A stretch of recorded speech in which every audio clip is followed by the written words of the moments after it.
Sejamos todos bem-vindos, que a paz de nosso Mestre Jesus seja sempre em nossas vidas. É uma alegria imensa retornar a esta casa, que é um lar de esperanças, uma universidade de almas, um hospital de misericórdia. O ensino universal dos Espíritos é uma filosofia que nos ensina a pensar, mas não nos ensina a fazer. É uma ciência que nos ensina a fazer, mas não nos ensina a comportar. E é um código de ética e moral que nós chamamos de Evangelho, que define o nosso comportamento. E quando falamos de ética, as normas. Quando falamos de moral, a aplicação das normas em nossas vidas. Porque muitas vezes entendemos as normas, mas queremos aplicá-las nos outros. São as criaturas, são os ambientes que devem se moldar segundo as nossas necessidades, e não nós para transformarmos estas realidades. A paz do mundo começa em mim.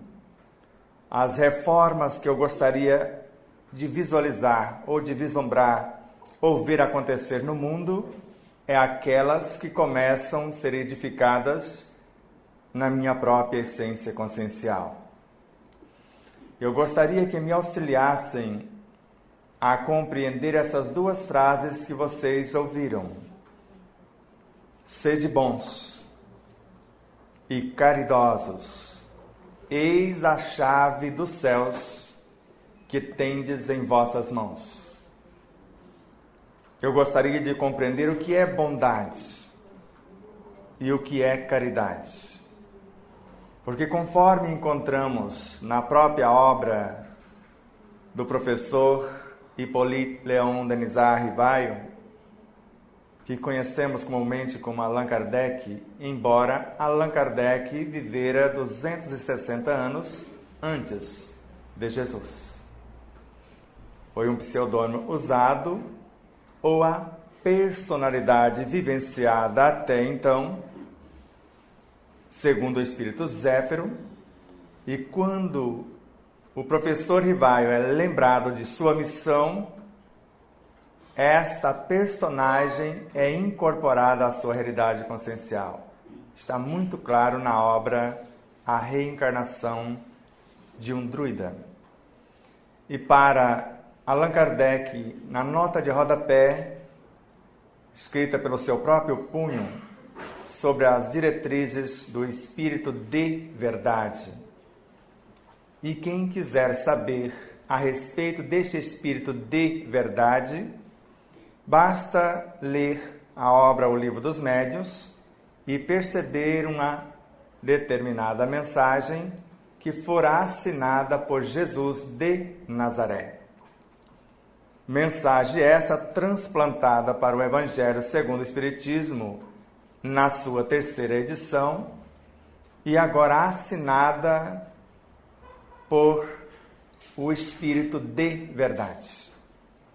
E se ainda duvidarem disto, nas cartas de Allan Kardec que estão sendo traduzidas agora, compradas num leilão por Canuto de Abreu, e agora a sua família traz a lume com auxílio do estudioso Paulo Henrique Figueiredo, o próprio Kardec dizendo numa das cartas: se eu soubesse que o meu mentor era o Espírito de Verdade, ou seja, Jesus, está lá com todas as letras, eu não teria feito o que fiz.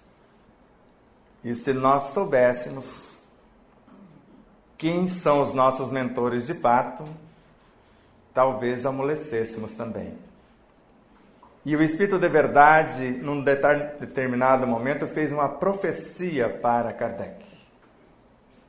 Você vai ser traído pelos seus próprios companheiros, por aqueles que se dizem os propagadores da doutrina do Cristo.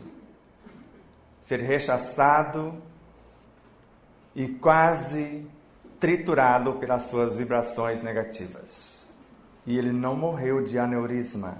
Morreu por conta desse bombardeio de vibrações contrárias, do desvirtuamento da sua própria mensagem. E até hoje vemos a distorção desses ensinos. Por exemplo, numa reunião de desobsessão, o Evangelho é para o espírito sofredor. Não é para o doutrinador e nem para o médium que está manifestando. É ele que precisa de mudança. E não eu. Quando na maioria das vezes as manifestações que realmente incorporo, segundo Allan Kardec, são minhas. Na maioria das vezes, Kardec, somos nossos próprios obsessores. E aí eu quero me livrar de mim mesmo e não tem jeito. Eu conheço medianeiros que há décadas manifestam em espírito com o mesmo comportamento. Ora aprisionados, ora chorando, ora isso, ora aquilo. E não percebe que são eclosões do seu próprio psiquismo, que estão gravadas no seu inconsciente. Na oportunidade vem à tona para receber esclarecimento e encontrar a ambiência na mente, no coração, no pensamento, na palavra, na conduta do medianeiro, e como não encontra, retorna para o inconsciente e permanece nas sombras com as mesmas perturbações. A mensagem, por mais que estejamos a serviço dos espíritos e manifestando um espírito com muita necessidade, ele não entra no meu corpo, nem na minha mente, nem no meu mundo emocional. Às vezes ele está a milhares de quilômetros, até em outro orbe, e ele vai expressar o seu pensamento e dizer, mais ou menos assim, segundo o estudioso, doutor e mestre em física e espírita consciente, José Raul Teixeira: aqui estou, posso? Eu vou dizer se pode. E o equipamento é meu. A disciplina é minha. E eu posso manifestar o próprio Cristo e o seu adversário, porque alguém acredita que ele tem um adversário, com a mesma serenidade, com a mesma doçura, porque sou eu que vou vestir a mensagem desse sofredor. E ainda mais, segundo Manuel Filomeno de Miranda, na obra Tormentos da Obsessão, e depois, com mais clareza, na obra Trilhas da Libertação. Nesta última, percebemos que o espírito, ao manifestar-se, parte do seu energismo perturbador é assimilado pelo médium educado, que segura aquele energismo por alguns instantes, doa o que de mais puro tiver, para consolar, para esclarecer, para aliviar e redirecionar o irmão necessitado. E se não lamentar, se não reclamar, se não maldizer, porque às vezes são dores dilacerantes, a espiritualidade retira aquele energismo e coloca na ambiência algo 100 ou 1000 vezes mais enobrecedoras. Agora, se eu lamentar, eu fico com ela. Ela grava como uma nódoa, ou como um lodo, ou como uma lama no meu próprio corpo perispiritual. Então a mensagem de hoje: eu sou o que penso, eu vivo o que falo. Porque no ato da manifestação dos espíritos, nós, como medianeiros, não estaremos mais no corpo. E fora do corpo, não tem como esconder o que somos. Aqui é um disfarce. Podemos até tentar disfarçar. Quem está acima de nós entra sem que abramos a porta. Não temos segredos para os que estão no mais alto. Quem está abaixo tenta investigar pelo nosso modo de ser. E eu posso até disfarçar o meu modo de pensar, mas para os necessitados, nem isso eu consigo fazer. Porque dependendo da frequência, eu me conecto com todos os seres que pensam como eu penso. E quem qualifica o que eu penso é o substrato do que vivo. Se apenas falo e não vivo, eu vou colorir os pensamentos ou qualificá-los com o que tenho. Cada um com as suas próprias jazidas, com seus próprios valores. Então, quando os Espíritos narram que deveríamos pensar na verdade, mas o que é a verdade? Você sabe? Eu tento entender. Para mim, eu penso ser um tripé. O amor que compreende, a justiça que corrige e a caridade que ilumina e liberta a criatura. Porque a verdade é algo que serve para mim, em qualquer momento, em qualquer lugar, e serve para qualquer ser, em qualquer momento, em qualquer lugar. Se não for assim, é a minha verdade, mas não a verdade que liberta. Conhece-te a ti mesmo e conhecerás essa verdade. Porque Deus e o Cristo estão dentro de nós. Porque somos o tabernáculo. E o reino de Deus também está. De modo que é este reino que, segundo André Luiz, que trata-se da minha construção através dos milênios, do pensamento enobrecido, dos sentimentos harmoniosos, da palavra disciplinada e da atitude coerente com aquilo que penso e sinto e falo por minha vez. Então, se eu for manifestar ou acessar o reino de Deus em mim, eu não estou acessando diretamente algo que Deus e o Cristo colocaram gratuitamente. Eu estarei acessando a minha própria construção, a minha própria obra, a cada um segundo as suas obras. Conforme eu semeio e colho, eu vou armazenando, e são esses armazéns, essas jazidas, é que eu vou acessar, construída através dos milênios. Joana de Ângeles narra que nós temos como espíritos quase a idade do universo e como almas encarnadas apenas a idade cronológica desta etapa vivenciada. Allan Kardec registra na obra O Livro dos Espíritos, na questão 560, a necessidade de todos nós, humanos ou não, sem exceção, passarmos por todas as lições do universo e a aprender gradativamente em todas as partes a presidir todas as coisas. E o próprio Kardec narra na obra A Gênese, no capítulo 11, no item 11 também. É o espírito, de acordo com a sua inteligência, que vai talhar o novo corpo. E nós acusamos os pensamentos. São eles os perturbadores. E mais ainda, é a mente. A mente é um laboratório. Como se fosse essa ambiência. Conforme consta no Evangelho segundo o Espiritismo, a enxada não indica ao lavrador o que ele deve fazer. Ele é que precisa saber para que ela serve. Se ele não souber, ele pode lançar mão dela e pode ferir o seu próprio patrão, conforme consta no Evangelho. Assim, para André Luiz, o nosso pensamento é a nossa capacidade criativa, sim, mas segundo a nossa inteligência. E ele narra em sinal verde: se eu quero, eu penso. Se eu não pensar, serei pensado. E na maioria das vezes somos conduzidos por pensamentos que não são nossos. E não paramos sequer para pensar se são ou não.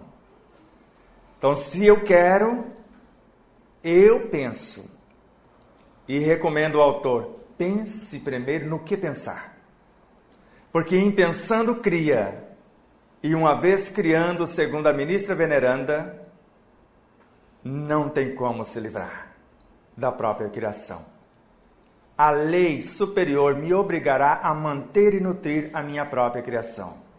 Se negativa ou positiva, ela dará origem a uma geração de coisas semelhantes, de pensamentos semelhantes, de ideias semelhantes, no silêncio ou às claras, queiramos nós ou não.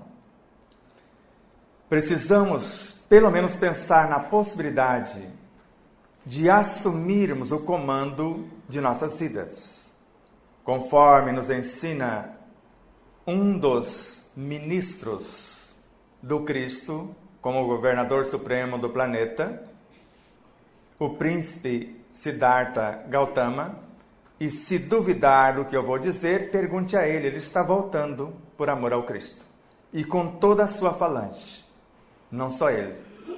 E os seus antecessores, como Krishna e outros também, segundo Divaldo Pereira Franco, no seminário Transição Planetária, um dos mais antigos. De modo que, se não tivermos uma noção do que está acontecendo nas nossas vidas, porque Buda narra, quando eu como, eu como. Quando eu durmo, eu durmo. Quando eu ando, eu ando. Quantas pessoas comem e não estão presentes na ação? Comem por comer, por desejo, por necessidade, quase nunca, mais por prazer ou por hábito. Quantos andam com o celular aqui no ombro, com um apoiozinho, uma pochete, com uma música que não tem nada a ver com o que ele está fazendo, e está fazendo Cooper? Eu deveria estar orientando o meu corpo e falar por que eu estou andando. O que eu pretendo com essa caminhada? Quais os alimentos que dei para que ele tenha o energismo para fazer isto? E quais ele vai receber após o exercício? Então, para que eu vou colocar o meu corpo para caminhar? Ter a ciência do que faço, já que eu preciso aprender a presidir, estar no comando de todas as coisas que faço. Se eu quiser libertar. Do contrário, eu peço para ela, ore por mim. Mas orar é o quê? Orar é iluminar-se de dentro para fora. É o mais perfeito mecanismo de planificação. É o mais potente mecanismo para a autocura. Aí terceirizamos a oração. E a autora narra, quando terceirizamos, não recebemos os benefícios. Quem recebe o benefício é quem ora. Se eu direcionar a oração, eu envio forças e estímulos. Como se dissesse ao outro, eu estou fazendo, estou sugerindo a você. Para que você veja como e quais os benefícios conseguimos com tal intento. Allan Kardec coloca na questão 89A da obra O Livro dos Espíritos: onde meu pensamento está, aí estou eu. Onde a alma está, o pensamento também está. E na obra O Livro dos Médiuns, no item 76, o pensamento não é outro senão o espírito encarnado em nosso corpo. E Jesus, num dado momento, ou até antes dele, os profetas, no princípio era o Verbo, e o Verbo estava com Deus, e o Verbo era Deus. Nada do que foi feito sem ele. E o Verbo se fez carne e habitou entre nós. Para nós, o nosso Verbo Criador é o Evangelho que está no âmago da nossa própria consciência. A força virtuosa que construímos através dos milênios e a vitalidade. Essa força virtuosa chamamos de aptidões ou recursos inatos, são nossos. O ladrão não rouba, a traça não correrá. E esta vitalidade são os recursos latentes, estão à nossa disposição, ainda não nos pertence. Os talentos que estão à nossa disposição, se eu multiplicá-los, agora são meus. Do contrário, mudarão de mão. E quando sentamos para receber o passe, o que é que está acontecendo? Eu estou recebendo talentos, energias, ou devolvendo o que eu enterrei? Lembre, vós sois deuses. Farão coisas maiores do que agora faço. É um decreto. Quem quiser vir após mim, toma a sua cruz, assuma as suas responsabilidades e siga-me. Em momento nenhum, Jesus afirmou: eu fiz por você o que lhe cabia fazer. A sua fé te curou. Vá e mude o comportamento. Então, na hora do passe, quando nós estamos pesados, sofridos, torturados até, aí ficamos levinho. Entregamos a energia que canalizamos e não conseguimos administrar. É devolvida à natureza. É o próprio Kardec. Está na obra O Céu e o Inferno. E ele narra: a prece é uma magnetização por meio da qual você interfere na estrutura perispiritual de alguém, e lá ele estava falando o desencarnado já, desagregue as energias densas, como se devolvêssemos à natureza, evoque a consciência do assistido, do espírito do indivíduo, e com palavras bem conduzidas, amorosas, chame-o à responsabilidade. E na própria obra tem o Código Penal da Vida Futura, um roteiro para o comportamento. E Kardec, na obra A Gênese, também explica: sou eu, o passista, de acordo com o meu conhecimento de causa, do que eu estou fazendo, e os valores morais, as virtudes que tenho para enriquecer os fluidos, eu vou aglomerar uma porção, qualificá-los com as minhas virtudes. Sob a regência de minha vontade como potência gerenciadora da mente e do pensamento como capacidade criativa, eu vou transformar os fluidos em moléculas saudáveis, para gerar forças e estímulos para acordar o potencial do outro, não para fazer para o outro o que lhe cabe fazer. O máximo que eu vou fazer na bioenergia é acordar o patrimônio adormecido. Ou Bezerra de Menezes mentiu para nós. E vários outros espíritos também. Porque na obra A Cura pelo Amor, a cura não está nas mãos dos luminares, nem dos espíritos de menor envergadura, nem dos médicos da medicina da Terra. Ela está à disposição de cada um que se dispõe a manifestar da fonte inesgotável de energia, amor, que cada um possui em si. Se eu quiser, estará. Então sou eu que vou reconstruir aquilo que destruir, porque Deus não criou doença em parte alguma. E não existe na lei que somos obrigados a sofrer. Joana de Ângeles, na sua primeira mensagem, até pensou que assim fosse. E grafou na lição Paciência da obra O Evangelho segundo o Espiritismo: dor é bênção, e Deus a envia somente aos seus eleitos. E quando ela me visitou por primeira vez, sou eleito do homem, ou do Filho do Homem, que é o governador do planeta, e de Deus também. Mas na segunda mensagem da mesma autora, ou do mesmo autor, do mesmo espírito, que a lição dar-se-á àquele que tem, já muda tudo. Já altera totalmente o seu pensamento. Deus encoraja todos os esforços que tendem para o bem, multiplicando 100 ou 1000 vezes a mais.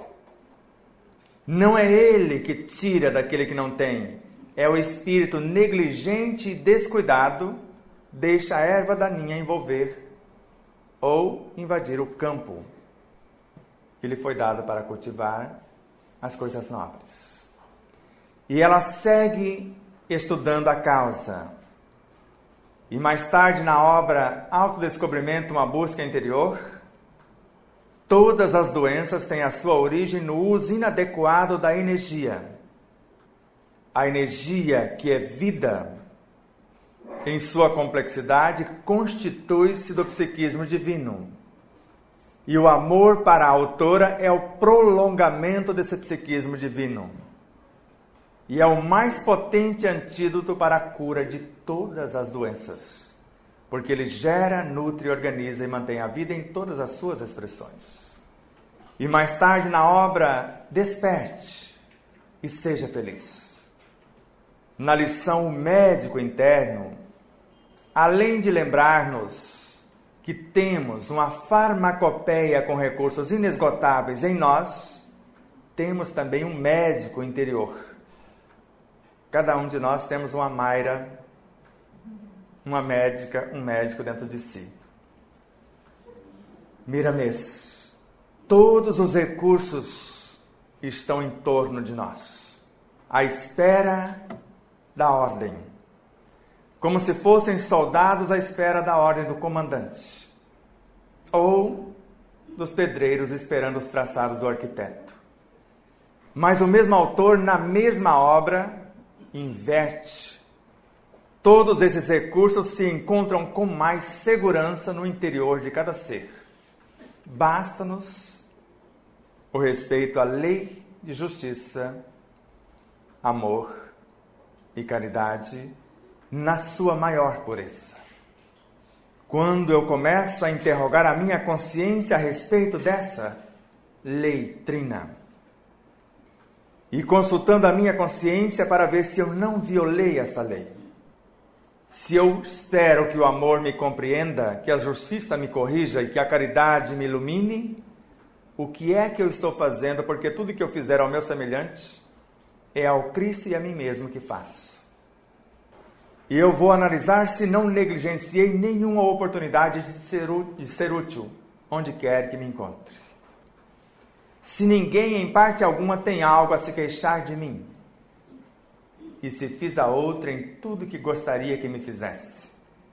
E ele não disse qual era o outro, disse tudo que eu fizesse a um dos mais pequeninos irmãos dele, Jesus o Cristo. Era a ele que eu estaria fazendo. A cada dia eu tento imaginar. Eu fui viajando do reino humano, das estruturas mais altas, até os pigmeus, e não achei os pequeninos. Mergulhei no reino pré-humano, pensando que estavam nos duendes, nos gnomos, nas fadas e outros. Mergulhei nos animais, até os mais ínfimos, que encontra-se, por exemplo, dentro de uma gota d'água, um ser com 1/1000 de milímetro, já com músculos, com nervos, com instrumento de nutrição, de locomoção, de percepção, e com a força e a velocidade de um cavalo a galope, já persegue o seu almoço, a sua presa nos abismos de uma gota d'água. E disseram-me, não são esses os menores. E mergulhei na matéria mental que os compõe. E percebo com André Luiz que a matéria mental é composta de seres vivos incontáveis, em processo de evolução nos quadros do universo sem fim. E é essa matéria mental, segundo o autor e Emmanuel também, na obra Seara dos Médiuns e na obra Roteiro. André Luiz, obra Libertação.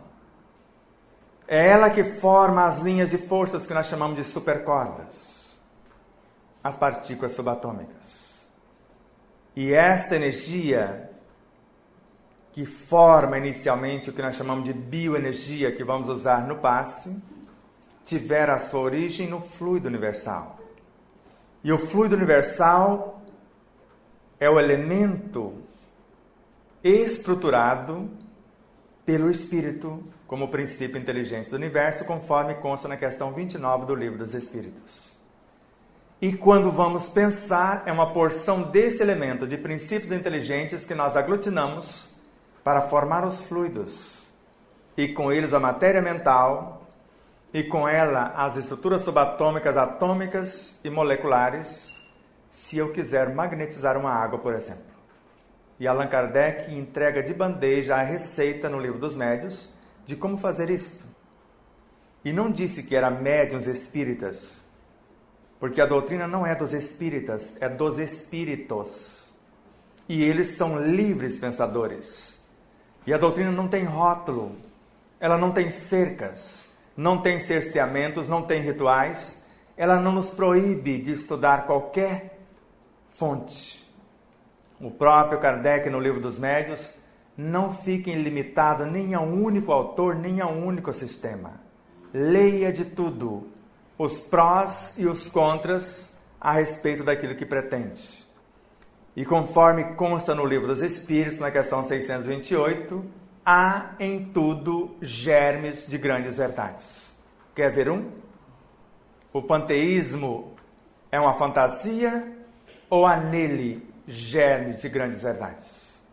Na questão 144 do Livro dos Espíritos, o que pensar da alma do mundo, alma do universo? É o princípio da vida e da inteligência do qual, e eu digo no qual, nascem as individualidades, Deus. E aí ele lembra do panteísmo. O panteísmo prega isso. Somos uma fração dele, mas para o panteísmo saímos de Deus, não sei onde estão porque não tem outro Deus, vivemos uma experiência, ao retornar para Deus perdemos a nossa consciência.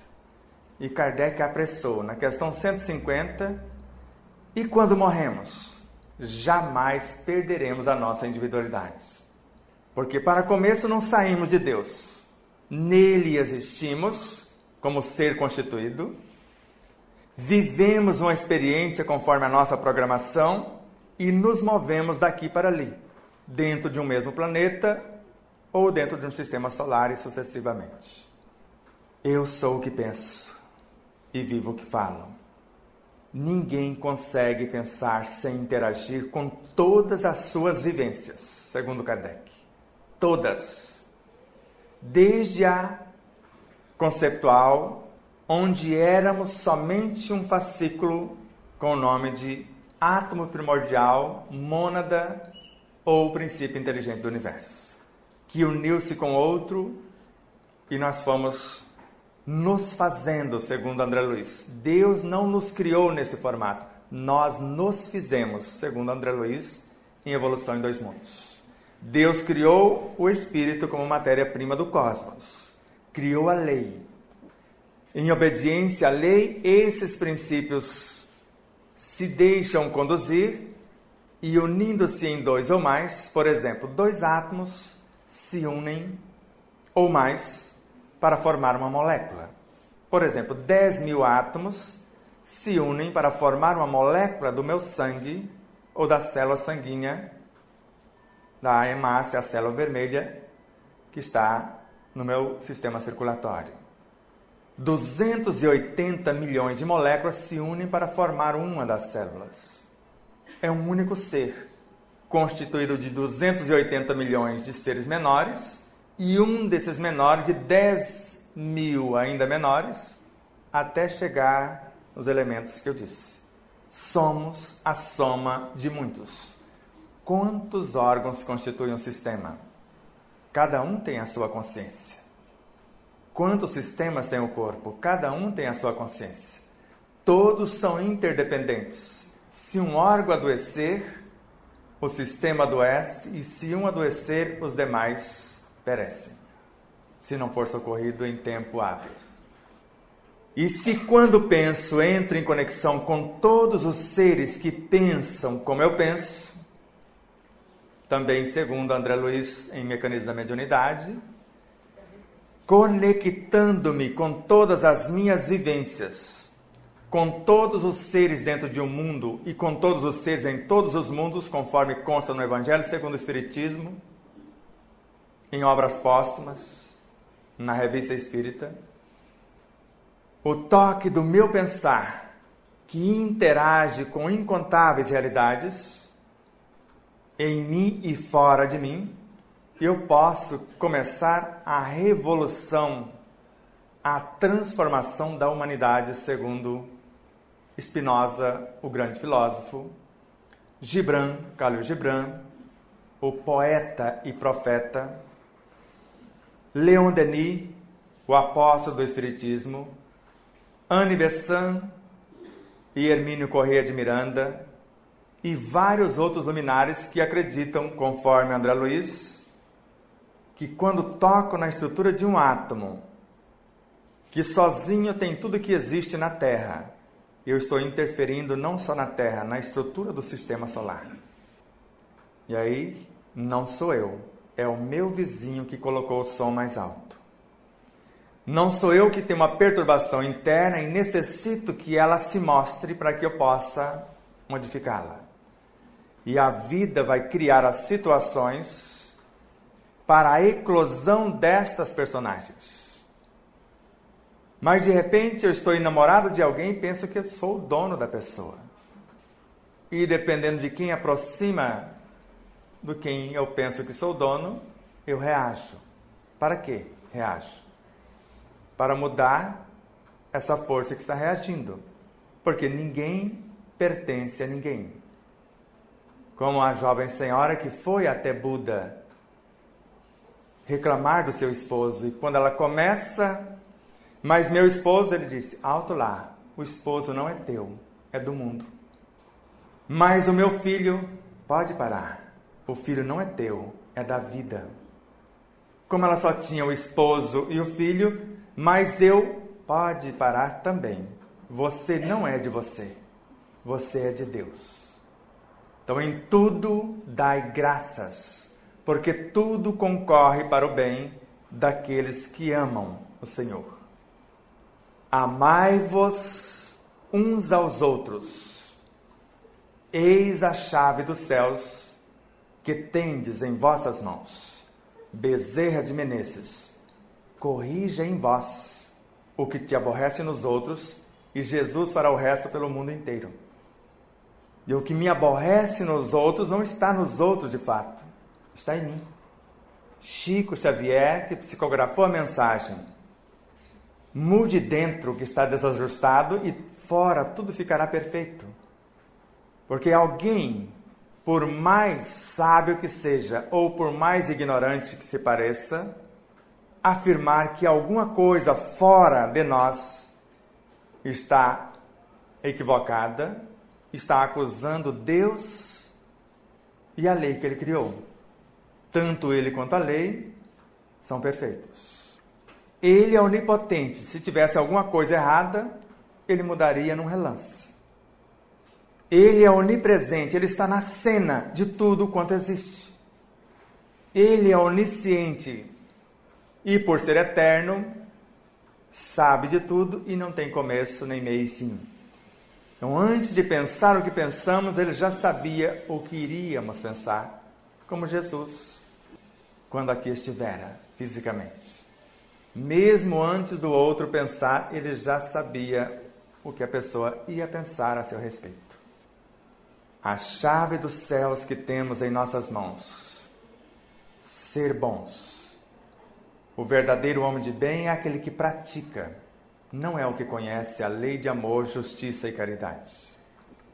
E na sua maior pureza é quando ele faz isso com a mais ínfima partícula até o mais elevado astro, tratando de igual modo todas as expressões de Deus.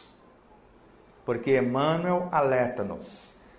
Dizemos que acreditamos em Deus, a quem não vemos, e vivemos como se Ele não existisse. Por exemplo, achamos que são os vírus que causam as doenças. São os vírus? Doutora? São as bactérias? São os micróbios? São os vermes? Não, é o ambiente.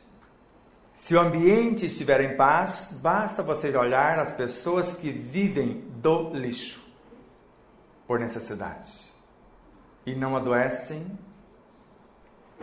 com os alimentos em decomposição, carne e outros que comem às vezes ali mesmo porque não dá tempo de chegar em casa para preparar. Ou na Índia, aquele templo onde os ratinhos são sagrados se comem.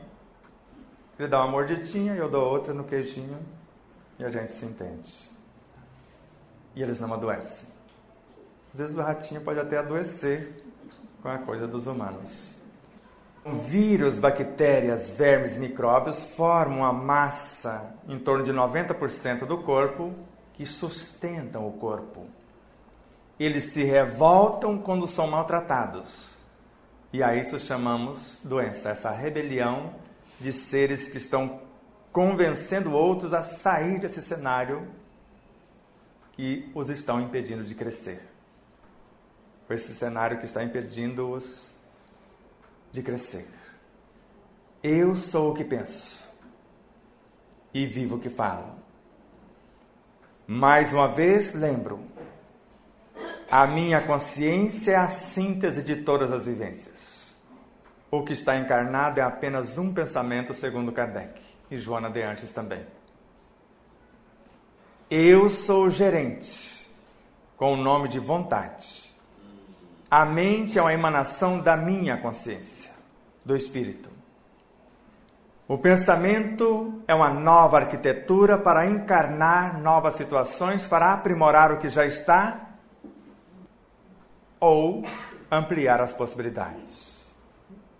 A inteligência dá as diretrizes, a imaginação dá a forma do pensamento. Os sentimentos dão vida ao que eu estou pensando. A palavra coloca em movimento, mentalizada ou verbalizada. E a atitude dá direção. Não tem como estabelecer num processo de oração a programação de mudança e depois não dar continuidade de uma forma fiel ao que eu pensei e sentir, dando sequência no falar e agir. E às vezes desejo que o meu corpo receba, através desses pensamentos enobrecedores, formadores das ideias, que se transformam nos ideais, e ideias enobrecedoras, segundo Joana de Ângeles, planos, que são várias ideias juntas, de futuras ações benéficas, juntos são portadores de energias equilibrantes, tanto a vitalidade que gera e nutre, como a força virtuosa que organiza e mantém. E estas energias, gestadas pelas ideias e pelos planos, são portadoras de diretrizes que reorganizam os complexos campos celulares, os hormônios, harmonizando-os e com a vitalidade aumentando-lhes a produtividade. E achamos a palavra bonitinha, plasma. Só esquecemos que tem manga de camisa, manga que nós precisamos promovê-los lá na geladeira, fruta, e tem plasma do nosso sangue que está ali como um oceano, recebendo os glóbulos brancos, vermelhos e as plaquetas, mas tem um plasma por meio do qual construímos qualquer realidade no nosso mundo psicofísico, segundo André Luiz. E não é este. Tem sim, dentro da membrana celular e fora do núcleo, o citoplasma. Mas não é esse. Tem o núcleo que nós chamamos de neoplasma. Também não é. Embora sendo a consciência gerenciadora da célula, o DNA, ali presente. tem mergulhado nesse plasma como parte dele, porque citoplasma, melhor dizendo, é tudo que existe dentro da membrana e fora do núcleo. Todas as organelas, o líquido intersticial ou intracelular. O que nós chamamos de citoesqueleto, o que dá forma e movimento à célula. E sem elas, não há vida. E sem a energia que eu vou dizer, também não há. Esse citoesqueleto é construído de microtúbulos. E esses microtúbulos é a mente na célula. E dentro desses microtúbulos tem o plasma, a energia vitalizante. E quando eu penso e sinto coisas boas, é com esse plasma que eu estou me comunicando. É esta vitalização dando o energismo que na célula, se eu não destonar o meu pensamento, é uma fonte de recursos inesgotáveis. Se eu destonar, eu corto o fornecimento desse plasma e ela começa a morrer de fome. E ao mesmo tempo, se o pensamento destona, ela perde a proteção áurica e é invadida pelos vírus, que sabem clonar-se. Só não consegue fazer sozinho. E quando invade a célula abandonada, clona-se. E se não tem ordem nesse sistema, fazem a festa. Parece muito complexo. Nós já fomos vírus. Nós já fomos bactérias. Nós já fomos o citoplasma, o citoesqueleto. Esse plasma que eu estou dizendo, nós já fomos tudo isso. Hoje estamos coordenando, ou deveríamos estar coordenando o universo com mais de 600 trilhões de células humanas. E esses elementos que sustentam. E às vezes nem comer sabemos. E achamos que a quantidade de comida, a criatura humana está comendo 20 vezes mais do que necessita, com raras exceções. Não é a quantidade que garante a nutrição, é o que eu estou pensando, é o que eu estou sentindo, é o que eu estou falando, o que eu estou fazendo, que vai qualificar aquilo que eu estou atraindo. O ar nutre o corpo em mais de 70%. Se eu mudar o pensamento, eu vou enriquecê-lo e potencializá-lo. A água nutre através do banho, da água que sorvemos de maneira fantástica. Mas onde eu estou quando eu estou sorvendo a água? É só tomar água? O que eu estou colocando nesta água? Ela é um veículo. Com meio segundo eu posso potencializá-la e um copo d'água transformar-se na mais perfeita refeição. Ou um gole, ou uma gota. Depende do que eu tiver à mão. Não peço que acreditem em nada do que eu disse. Agora o Espiritismo estuda tudo isso. E eu não disse 1% do que ele estuda. O Espiritismo é um ensinamento universal. É a síntese dos conhecimentos filosóficos, científicos e morais. E quando falamos morais, falamos do Evangelho. Evangelho não é apenas a parte moral. Evangelho é filosofia, ciência e moral.